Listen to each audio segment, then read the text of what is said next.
Ernesto Sábato escribía como quien enciende una vela en una caverna, no para iluminarlo todo, sino para probar que aún había luz.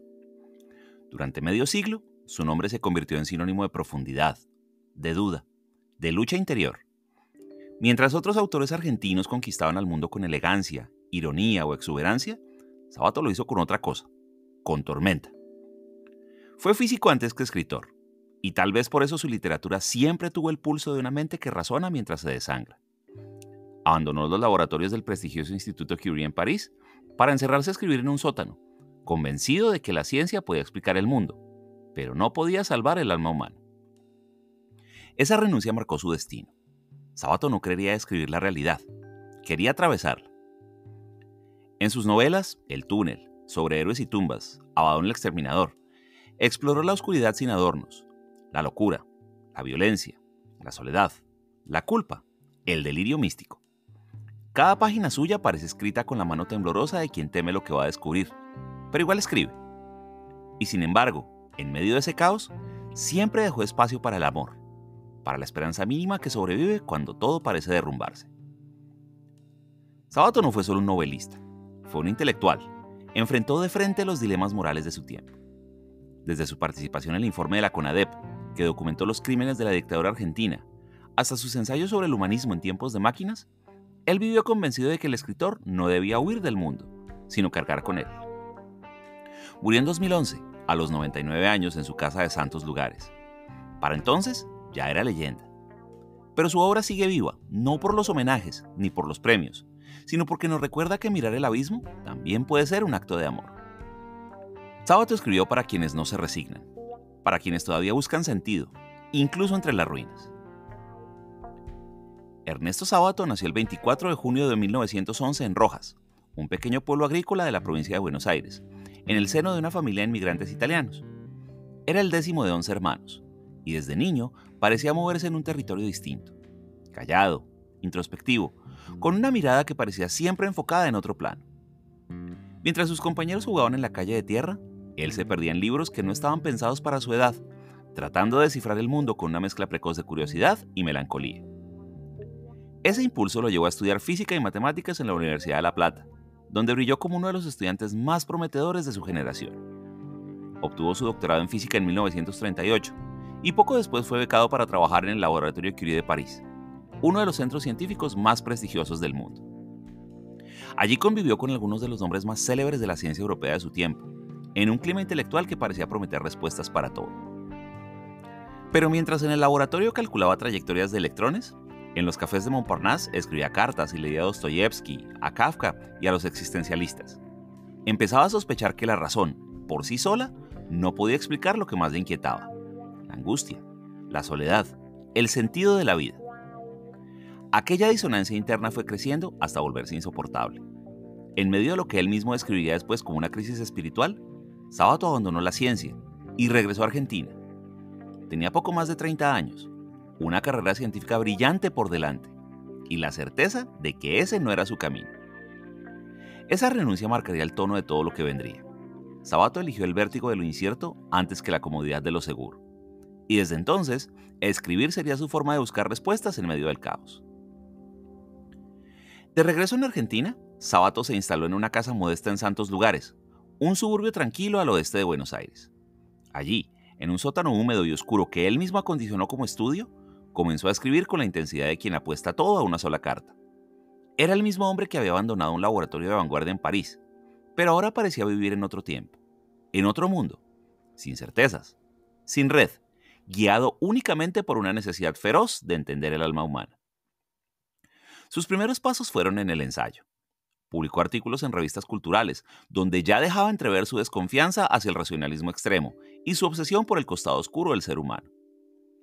En 1945 publicó su primer libro, Uno y el Universo, una colección de textos breves donde reflexionaba sobre la ciencia, el progreso y la condición humana, con un tono agudo y escéptico.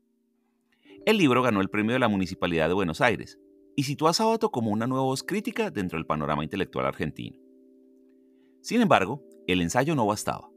Sábato quería ir más allá de las ideas. Quería explorar lo inefable, lo irracional, lo que escapa a la lógica. En ese tránsito nació su primera novela, El túnel, un relato breve, oscuro y obsesivo que cuenta la historia de un pintor que asesina a la mujer que ama.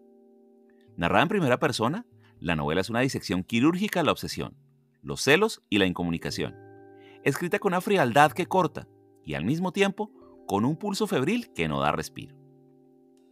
El túnel fue un éxito inmediato. Fue elogiada por Albert Camus y traducida en numerosos idiomas, convirtiendo a Sábato en una figura internacional de un día para otro.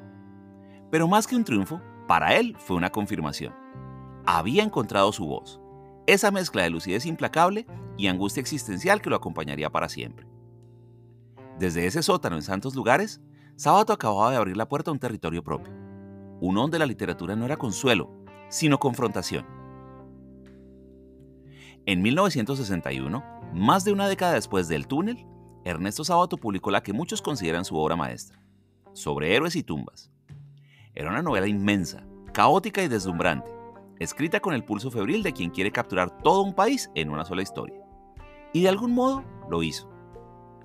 Ambientada en la Argentina de mediados del siglo XX, la novela entrelaza varias tramas. La historia de amor trágica entre Martín y Alejandra Vidal Olmos, la decadencia de la aristocracia criolla y el célebre Informe sobre ciegos, un texto dentro del texto que funciona como un descenso a los infiernos de la paranoia y la locura. Este último fragmento, atribuido a Fernando Vidal Olmos, el padre de Alejandra, se convirtió con el tiempo en una pieza de culto por derecho propio. Un monólogo oscuro y delirante que desciende a los sótanos de Buenos Aires, en busca de una conspiración secreta de ciegos que dominan el mundo. Lo impresionante de Sobre héroes y tumbas no es solo su ambición estructural, sino su capacidad de condensar los fantasmas de la identidad argentina, la violencia, el desarraigo, el colapso de los ideales, el peso aplastante de la historia y la tentación permanente en la autodestrucción. Sábato combinó lo íntimo y lo histórico, lo lírico y lo siniestro, en una novela que parece siempre al borde del derrumbe, pero que se mantiene en pie por pura intensidad. La recepción fue ambivalente, deslumbró a muchos críticos y desconcertó a otros, pero nadie pudo ignorarla. Con el tiempo, la obra se volvió un clásico absoluto, estudiado en universidades y citado como una de las novelas fundamentales de la literatura argentina del siglo XX. Con Sobre héroes y tumbas, Sábato dejó de ser un escritor prometedor, se convirtió en un autor mayor, alguien que ya no escribía sobre personajes, sino sobre el alma de un país. En 1974, Sábato publicó su tercera y última novela, Abadón el exterminador. Si El túnel había sido una disección quirúrgica del individuo y Sobre héroes y tumbas un retrato oscuro de la Argentina, Abadón fue directamente un estallido. Una obra torrencial, fragmentaria, que mezcla ensayo, autobiografía, ficción, filosofía, política y visiones apocalípticas. Fue su libro más arriesgado y también el que lo consagró definitivamente como uno de los grandes escritores de lengua española del siglo XX. La novela se desarrolla en un mundo en crisis, atravesado por la violencia, la corrupción y la desintegración moral. Personajes reales y ficticios conviven en sus páginas, y el propio Sábato aparece como personaje, discutiendo con sus criaturas, confesando sus dudas, sus miedos y su desesperanza ante el rumbo del mundo. Todo en Abadón parece al borde del colapso. La forma, el lenguaje, la cordura. Y sin embargo, de ese caos surge una energía hipnótica, como si Sábato hubiera decidido dinamitar los límites de la novela para buscar entre los escombros algún sentido último. El libro fue recibido con admiración y polémica a partes iguales. Muchos lo consideraron excesivo, inabarcable, incluso ilegible por momentos. Otros vieron en él una obra monumental, la culminación lógica de su evolución literaria. En cualquier caso, fue un acontecimiento. Abadón el exterminador obtuvo el premio a mejor libro extranjero en Francia y consolidó su prestigio internacional. Después de Abadón, Sábato decidió no volver a escribir novelas. Decía que había llegado al límite, que ya no tenía sentido seguir forzando la forma cuando había dicho todo lo que podía decir. Había cerrado su trilogía como quien cierra un círculo, del individuo al país, del país al mundo y del mundo al abismo. Mientras sus novelas lo consagraban como figura literaria, Sábato empezó a ocupar también otro lugar, el de intelectual público, alguien que no solo observa el mundo, sino que se siente obligado a intervenir en él. Para él, escribir no era un acto aislado ni estético, sino un compromiso ético. Creía que el artista debía enfrentar los dilemas de su tiempo, no esconderse de ellos. Durante los años 70, publicó ensayos que abordaban de frente las tensiones entre progreso y deshumanización. En textos como El escritor y sus fantasmas, Apologías y rechazos o La resistencia, Cuestionó la fe ciega en la tecnología, denunció la pérdida de valores humanistas y defendió la necesidad de recuperar la compasión en un mundo dominado por la eficiencia. Sábato advertía que una sociedad que sacrifica la dignidad humana en nombre del progreso está condenada a vaciarse por dentro. Pero su rol público alcanzó su punto más decisivo en los años 80, tras la caída de la dictadura militar argentina.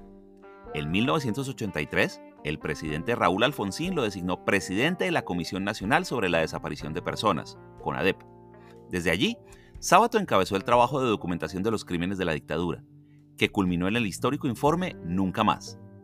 Fue un gesto de enorme peso simbólico. Un novelista que ha dedicado su vida a explorar el lado oscuro del alma humana asumía la tarea de registrar el horror real. Ese paso lo marcó para siempre. Muchos críticos lo atacaron por abandonar el terreno del arte para involucrarse en la política. Otros lo consideraron un acto de coraje moral. Él nunca se defendió. Solo dijo que había cosas que debían hacerse, aunque dolieran, y que callar habría sido una forma de traición. Con su participación en la CONADEP, Sábato demostró que el escritor no solo puede imaginar mundos, también puede ayudar a reconstruir el real cuando éste ha sido devastado. Incluso después de dejar de escribir novelas, Sábato siguió siendo una de las voces más lúcidas y más incómodas del pensamiento latinoamericano. Mientras el mundo entraba en la era de la globalización, el consumo masivo y la tecnología omnipresente, él advertía que algo esencial se estaba perdiendo: la dimensión humana.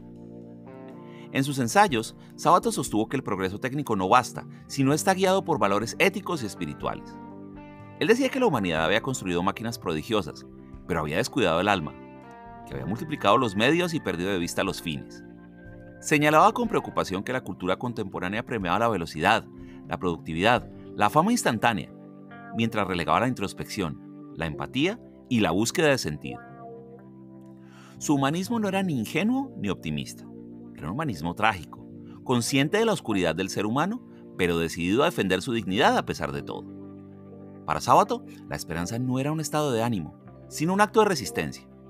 Y la literatura, como el arte en general, era uno de los pocos refugios que quedaban frente a un mundo que corría cada vez más rápido sin saber hacia dónde iba. Esa postura lo convirtió en un pensador solitario, muchas veces en desacuerdo tanto con el entusiasmo tecnocrático de su época como con el nihilismo posmoderno que empezaba a imponerse. Mientras el mundo celebraba la novedad, Sábato seguía hablando de lo esencial: el amor, el dolor, la compasión, la memoria. Era en el fondo un hombre que seguía creyendo que salvar al mundo no era tarea de las máquinas, sino de la conciencia. Aunque su obra era áspera, compleja y poco complaciente, Ernesto Sábato alcanzó un reconocimiento internacional pocas veces logrado por un escritor argentino. A diferencia de otros autores que cultivaron el cosmopolitismo, él construyó su prestigio sin salir de su refugio en santos lugares, desde donde irradiaba una voz única, sombría, pero profundamente humana, que terminó fascinando a lectores de todo el mundo. Él recibió numerosos premios y distinciones a lo largo de su carrera. Entre los más destacados se encuentran el Premio Formentor de las Letras, uno de los galardones literarios más prestigiosos de Europa; el Premio Cervantes, considerado el máximo reconocimiento de la literatura en lengua española; y el Premio Jerusalén, otorgado a escritores cuyas obras abordan la libertad del individuo en la sociedad. Fue también nombrado miembro de la Academia Argentina de Letras y doctor honoris causa por universidades como la Complutense de Madrid y la de Rosario, entre varias otras. Estos reconocimientos no solo consagraron su figura, también ayudaron a consolidar su influencia fuera de Argentina. El túnel se tradujo a más de 30 idiomas. Sobre héroes y tumbas se convirtió en lectura obligatoria en universidades de Europa y América. Y Abaddon el Exterminador fue celebrado en Francia como uno de los libros más audaces de su tiempo. Pero quizás su mayor reconocimiento fue otro: el respeto de generaciones enteras de escritores y lectores que vieron en él una figura que no se dejó domesticar por el mercado ni por las modas. Alguien que defendió la literatura como un acto de conciencia, incluso cuando eso lo volvió incómodo. Para cuando recibió el Cervantes, Sábato ya no era solo un autor prestigioso, era un referente moral. Una de esas voces que no necesitan publicar para seguir pesando en el aire cultural de un país. Como dijimos antes, después de la publicación de Abaddon el Exterminador en 1974, Sábato anunció que ya no volvería a escribir novelas. Decía que ya había llegado a su límite, que la ficción ya no podía contener lo que él necesitaba expresar. Desde entonces se dedicó solo al ensayo, a la pintura, una pasión silenciosa que cultivaba desde joven, y a breves apariciones públicas que se volvían eventos mediáticos por su rareza. Se recluyó cada vez más en su casa de Santos Lugares, que con el tiempo se convirtió en un símbolo. Un pequeño universo detenido en el tiempo, con paredes cubiertas de cuadros, libros apilados en torres inestables y un jardín donde caminaba despacio, siempre con un bastón. Mientras el mundo exterior se aceleraba, Sábato parecía moverse en dirección contraria, como si viviera en un paréntesis hecho solo de silencio y memoria. A medida que envejecía, sus apariciones fueron cada vez más escasas. Publicó un último gran ensayo, La Resistencia, en el año 2000, un libro breve y melancólico donde ya se percibía un tono de despedida. Allí hablaba de la necesidad de recuperar la ternura, de resistir la deshumanización del mundo moderno y de volver a poner el amor en el centro de la vida. Era, en cierto modo, su testamento moral. En sus últimos años perdió casi por completo la visión y padeció problemas de salud que lo obligaron a retirarse definitivamente de la vida pública. Murió el 30 de abril de 2011, a los 99 años, apenas 2 meses antes de cumplir un siglo de vida. Su muerte fue recibida con un duelo nacional. No solo se despedía a un escritor, sino una figura que había encarnado durante décadas la conciencia crítica del argentino. Aunque Sábato dejó de escribir novelas hace medio siglo, su sombra sigue proyectándose con fuerza sobre la literatura argentina y latinoamericana. Su obra no generó escuelas ni imitadores directos, él era demasiado singular para eso, pero dejó algo mucho más duradero, una forma de entender la escritura como un acto existencial, un salto al vacío. Muchos autores posteriores, desde Ricardo Piglia y Juan José Saer, hasta voces más recientes como Martín Coan o Mariana Enríquez, han reconocido en Sábato una figura tutelar, no tanto por su estilo, como por su actitud. Esa convicción de que la literatura debe interrogar los abismos del ser humano, aunque eso implique incomodar, desafiar o incluso perder lectores. Su ejemplo legitimó la idea de que escribir no es entretener, sino revelar, aunque lo revelado duela. También permanece vigente su influencia en el cruce entre arte y ética. Su participación en la CONADEP marcó un precedente. Demostró que un escritor podía usar su prestigio para iluminar zonas oscuras de la historia reciente sin perder su integridad artística. Ese gesto inspiró a generaciones posteriores de intelectuales, que entendieron que la voz pública del artista no es un adorno, sino una responsabilidad. Además, su obra ha resistido el paso del tiempo con una vitalidad inesperada. El Túnel sigue leyéndose en colegios de toda América Latina. Sobre héroes y tumbas continúa apareciendo en listas de las mejores novelas argentinas del siglo XX. Y Abaddon el Exterminador, cada tanto, es redescubierta como una rareza visionaria, que se adelantó al caos fragmentario de la narrativa contemporánea. En un panorama donde lo fugaz suele imponerse sobre lo profundo, Sábato permanece como un recordatorio incómodo, pero necesario, que la literatura puede ser una forma de iluminar la oscuridad, aunque a veces esa luz queme.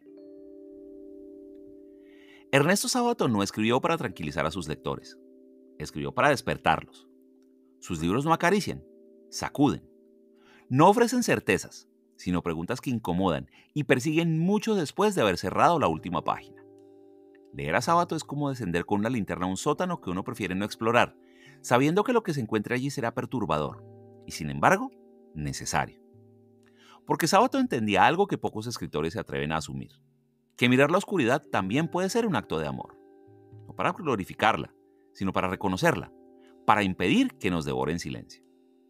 En sus novelas, la violencia, la locura, el vacío existencial y la culpa no aparecen como monstruos ajenos, sino como partes constitutivas de lo humano. Y él no los esquivaba, los enfrentaba con palabras, con dudas, con una honestidad brutal que desarmaba cualquier comodidad. Eso lo volvió incómodo en vida y profundamente necesario después. Mientras otros autores cultivaban la elegancia o el brillo cosmopolita, Sábato se quedó en su casa de Santos Lugares, entre paredes cubiertas de libros y cuadros, escribiendo como quien trata de sostener con las manos el derrumbe de un mundo.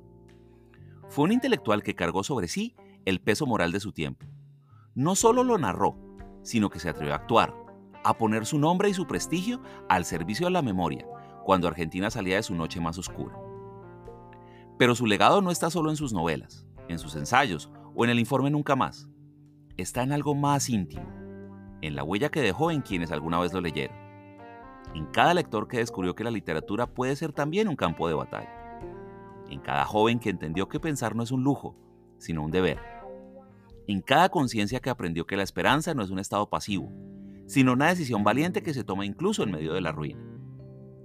Sábato dedicó su vida a encender luces diminutas en medio del caos, sabiendo que no alcanzarían para disiparlo, pero convencido de que bastaban para que alguien más encontrara el camino. Y esa quizás sea la forma más pura de la esperanza: persistir en la oscuridad, aunque uno mismo no llegue a ver la salida. Gracias.